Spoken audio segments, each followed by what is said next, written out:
Hey, what's up everybody? It's Danny with Hip Hops. Thanks for tuning in. Today I'm going to be drinking Mikerphone Brewing's Kick Push Prost, and I'm going to be pairing that up with Lupe Fiasco's Food and Liquor. So stay tuned. I'll play a couple of my favorite tracks off the album and taste test the beer. And remember, if you could like and subscribe, it would help me a lot.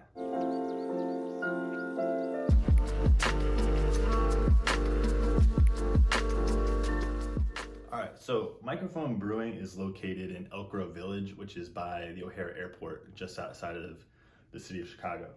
And they are heavily influenced.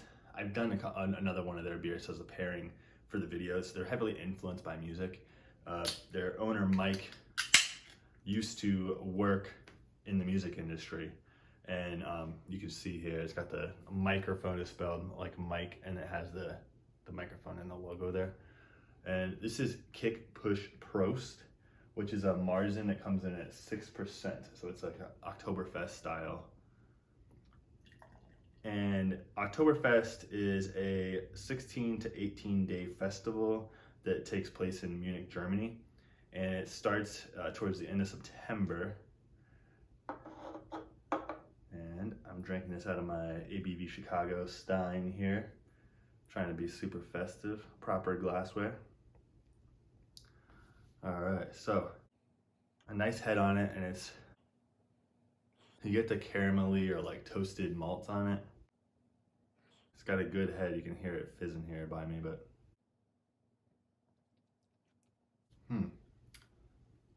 I almost get a fruit note on the first sip. Usually these are caramelly in the sense that they're not really sweet, but they're like a roasted malt flavor.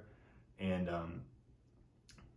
usually, sometimes, to me, like some of the ones I've had before, they go too sweet to where they're like a syrupy sweet, and I don't like those. But yeah, I almost get like a fruit or like a tea aspect on it, which is different than most of the other Marzens I've had. And an Oktoberfest, when you hear Oktoberfest, sometimes you'll see a beer that's really light, or sometimes you'll see a beer that's discolor. And there's two different kinds. So there's both of them are Oktoberfest. They're both lagers, so they use the lager yeast. They're lagered at cooler temperatures than an ale would be. The Marzen is a traditional style Oktoberfest. It's a little heftier, a little thicker. The Fest beer is a lighter lager. It's kind of like a pumped up Kolsch, and which is a light lager. And those are what are served mostly at the festival, because drinking pints of these all day will not only bloat you, but do you in, even though it's only 6%. But yeah, it's very interesting, the like fruit or tea note I'm getting on it, and I can't quite put my finger on it, but I'll come back to that. All right, so to complete the Chicago pairing, we're gonna go with Lupe Fiasco's Food and Liquor. Now, why am I pairing this? If you're a hip hop head, or if you know the song already, I'm sure you know. The lead single off of this, and the single that really set Lupe Fiasco off, is called Kick Push. And in the song, it's kick, push, coast, and away we go. So this is Kick, Push, Prost, which is cheers in German, the Prost. And like I said, Lupe Fiasco is from Chicago, and this is his debut album. Came out in 2006. He made his mainstream debut on Kanye West's late registration, Touch the Sky. And this was his highly anticipated debut album, first commercial release here. And it's got a lot of great songs. He's really big. If you're not familiar with Lupe Fiasco, he's a very thoughtful MC rapper, and he covers a various array of topics in this, from poverty to religion to geopolitical affairs to growing up in the ghetto to things that people are forced or not forced to do in life. And it's a very deep album, but with much of it having a very upbeat sound to it. So you kind of, when you're listening to it, it's like you're like, oh yeah, this is good. But then if you listen to the lyrics, which is my favorite part of it, it's really a deep album. And the album had 4 Grammy nominations with production by, I wrote them down here because I'm gonna forget all of these. So the Neptunes, Kanye West, Mike Shinoda, which is Shinoda, I think I'm pronouncing it right, who is from Linkin Park, and there's several others who do produce tracks on this. This is the 10-year anniversary pressing, which is 2,500 copies. It's on this purple vinyl. And I got this, it's like a purple marble vinyl. I'm not sure if it's coming through or not.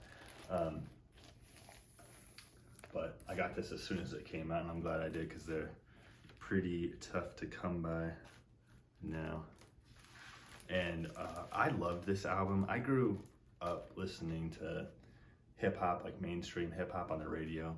And then I really got into punk music and political music when I was in middle school, and sort of got into political hip hop from there.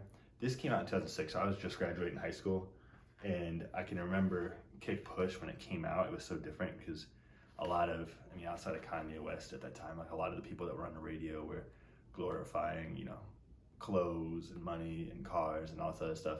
And Lupe Fiasco came out of nowhere sort of with this nerd rap in 2006. He was Kick Push. I'll talk about it in a little bit, but it's a song about skateboarding. And he's really into anime, martial arts. He does these Instagram live feeds where you can see him with his swords here. And I know I'm not using the proper name for those. He uses the proper name when he talks about them. And then this is the front of the cover there. So it's got a few things around him there.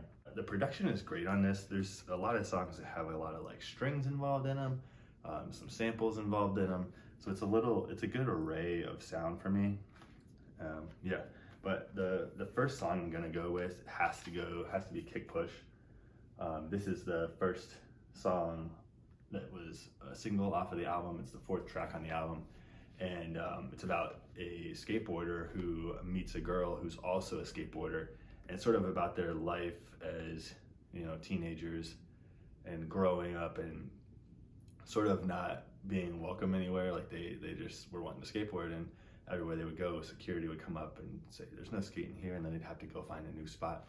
And it's just sort of about that, like falling, like a love story intertwined in the skateboarding narrative, which is a pretty cool song. But yeah, here's Kick Push.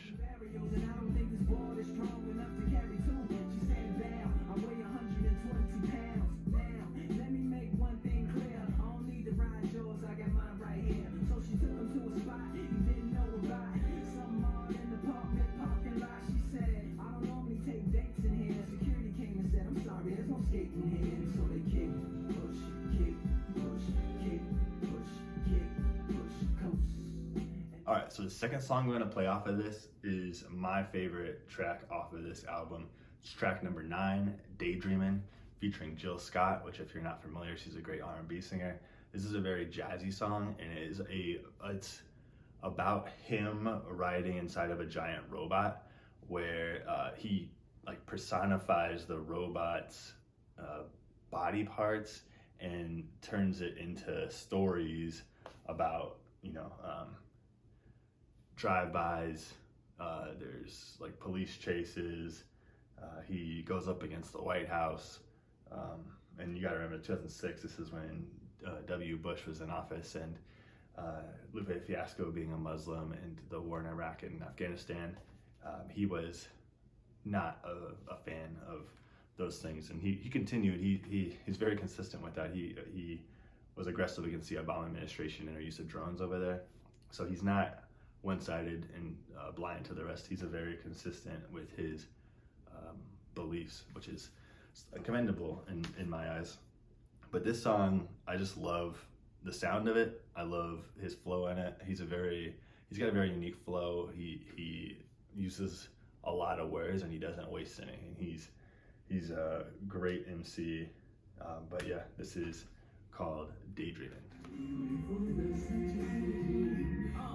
Now come on everybody, let's make cocaine cool. We need a few more half-naked women up in the pool. And hold this Mac 10 that's all covered in jewels. And can you please put your titties closer to the 22s? And where's the champagne? We need champagne. Now look as hard as you can with this blunt in your hand. And now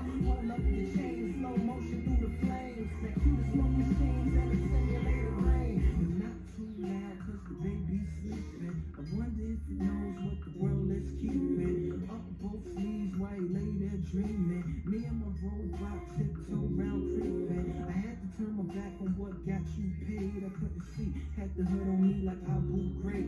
But I like to think the streets that drove me crazy. And all the televisions out there that breaks me. I was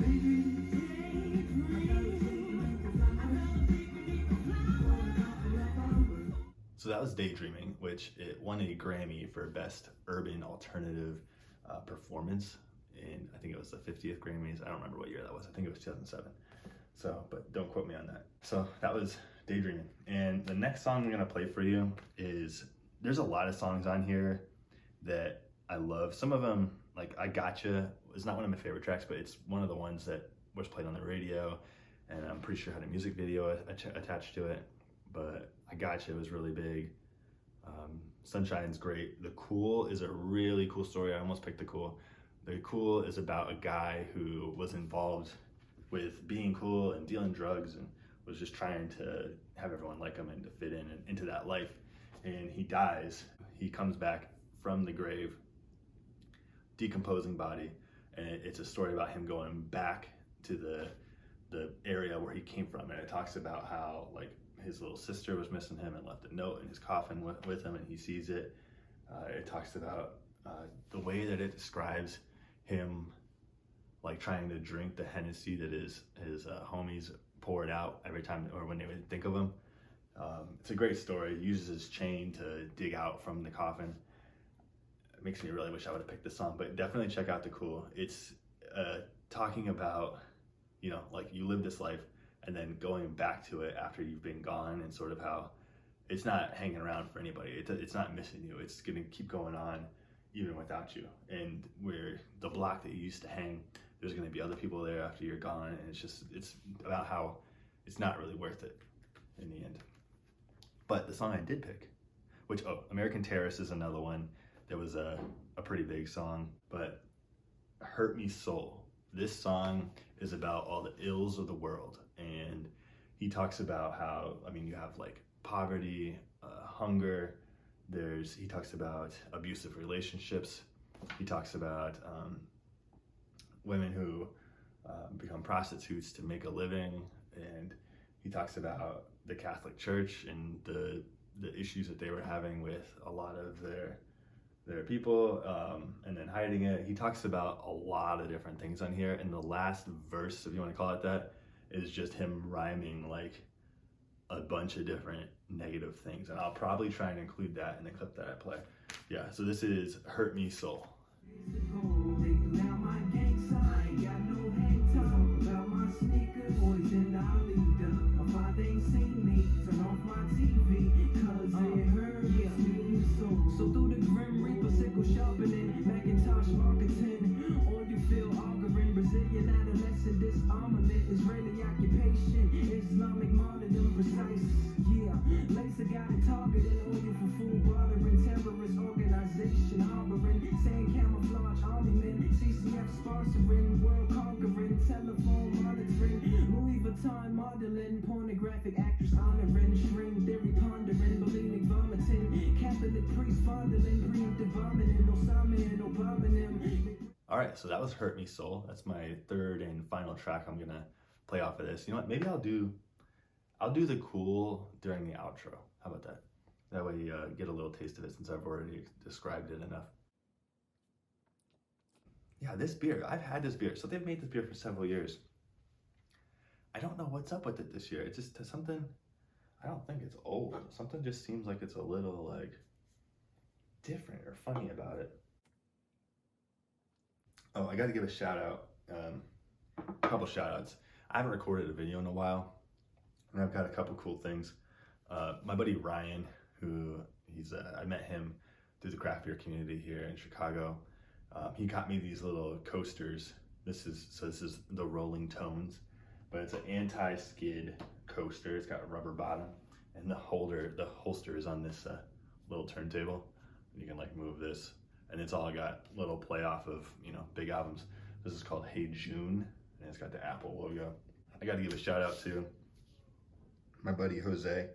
He's got the Sick Blast Rapcast. He does these Instagram lives every night where he comes up with different hypothetical things, like come up with a group of 3 rappers and a producer that you would love to see an album by, like that type of thing, or your favorite jazzy hip hop, your favorite feature in a track. Like he comes up with all these different cool things and has people on to discuss it, as well as doing interviews with a lot of rappers, worldwide, local, everywhere. So it's a pretty cool little thing he's got going on there. And the last thing I'm gonna show off, my wife got me this little binder here, because I always jot down little notes, and she had this made for me. So it has, as you know, I do an Instagram on here, and it has like my most liked posts at the time that she had this made for me, but it's on a vinyl record, which I think you'll be able to see. But yeah, it's pretty cool little recycled paper and all that stuff. Yeah, so anyways, definitely check this out. It's been better in past years. Maybe I just have a funky can. I don't know. Now I'm starting to lose some of the tea-ness of it, but it just tastes a little more like aqueous. So this is a good beer normally, and Mikerphone usually puts out really good beers. So I am gonna chalk this one up to something happened. I don't know, but definitely check out Mikerphone. They're a good brewery. And until next week, check out some new music and drink some new beer. Cheers. He came back in the same suit that he was buried in, similar to the one his grandfather was married in. Yes, he was still fresh to death, blamed 2 earrings, a chain laying on his chest. He still had it cause they couldn't find it, and the bullets from his enemies sat like 2 inches behind it. Smelled the Hennessy from when his niggas got reminded, and poured out liquor in his memory. He didn't mind it, but he couldn't sip it fast enough, so the liquor was just filling the casket up. Floating down by his feet was the letter from his sister, second grade handwriting, simply read, I miss ya. Suit jacket pocket held his baby daughter's picture. Right next to it, one of his men stuck a swisher. He had a notion as he laid there soaking. He saw that the latch was broken. He kicked his casket open and he, this life goes passing you by.